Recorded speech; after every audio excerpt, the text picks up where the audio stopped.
Pokoknya ngomel-ngomel lah. Nah giliran saya udah jualan dan segala macam, nanti kalau nggak laku bisa gimana segala macam. Giliran udah jualan sekian belas segala macam, lupa perkataan mereka yang mendonin saya itu di awal lupa. Nah terus saya, ya Allah berikanlah kesabaran untuk menghadapi manusia. Ya Mas Toto ya, ketakutannya itu kadang berlebihan, emosi. Janganlah. Lalu mereka kan lagi ingin mencari rezeki dari Allah, mencari karunia dari Allah dengan observasi mereka sendiri, berjuang. Padahal hadis Rasulullah Shallallahu Alaihi Wasallam, man sa'amiliyalihi kafafan, fahuwa mujahid fisabilillah. Siapa yang mencari rezeki berusaha rezeki yang halal karena Allah untuk menjaga diri, fahuwa mujahid fisabilillah. Dia itu bagikan seorang yang berjihad di jalan Allah Subhanahu Wa Taala. Ya kan, jatuh bangun, dia memang berjihad, Mas Apa, betul? Berjihad. Nah ini kadang-kadang kalau aku ya harusnya dimotivasi. Ini malah ya Mas Papan, benar Pak Karno, harusnya dimotivasi malah kebosi. Ya sudah bersabar malah aduh ya Allah, janganlah.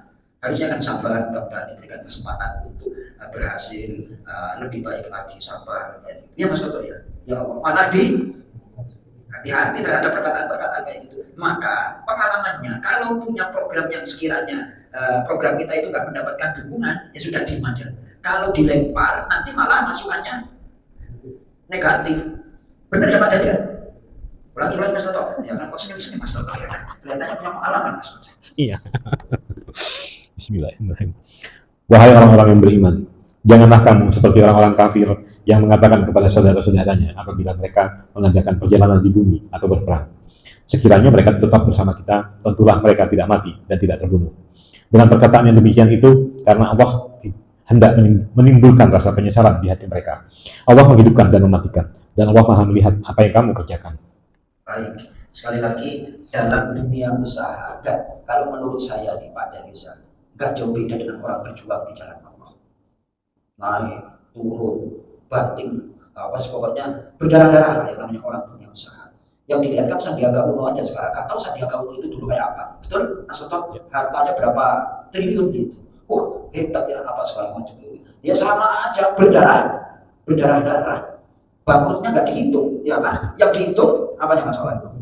Suksesnya aja. Lalu merintisnya itu kan nggak dihitung. Nah, kalau kita membaca Al-Quran, kemudian merenung, itu akan mampu mengambil pelajaran-pelajaran yang menjadi bahan untuk bekal kehidupan. Nah, ayat-ayat seperti ini jangan hanya mentok pada konteks ayatnya, namun bagaimana kita jadikan pelajaran dalam kehidupan. Silakan dibuka surah Muhammad ayat 24, surah 47 ayat 24, halaman 509.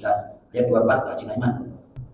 Afala yatadabbar. Baik, kita baca. Bismillahirrahmanirrahim.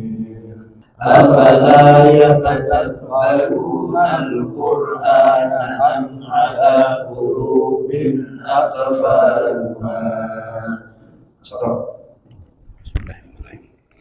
Afala, maka apakah tidak yatadabbaruna, mereka menghayati Al-Quran sehingga mengetahui kebenaran, am'ala atau atas kulubin hati-hati mereka, akafaluha ada penutupnya hingga tidak bisa memahaminya. Jadi ada tafsir, ada tadabbur. Kalau tafsir itu biasanya berkenaan dengan masalah hukum. Masalah apa? Masalah hukum. Kalau kita kan nggak punya kemampuan untuk menafsirkan, betul? Kita membaca tafsir dari ulama. Selebihnya bagaimana? Jadikan Al-Quran itu bahan merenung. Oh iya, ya kayak gini. Kayak tadi tuh, yang perang. Terus kemudian dikaitkan dengan dunia usaha. Itu namanya merenung. Apa? Bukan tafsir. Kalau tafsir biasanya berkenaan dengan masalah hukum. Ini tafsirnya kayak gini ya. Kan Al-Quran tidak hanya masalah hukum. Betul Mas Toto? Kebanyakan Al-Quran itu justru malah kisah-kisah, riwayat-riwayat, cerita-cerita dahulu apa dijadikan pelajaran, dijadikan petunjuk.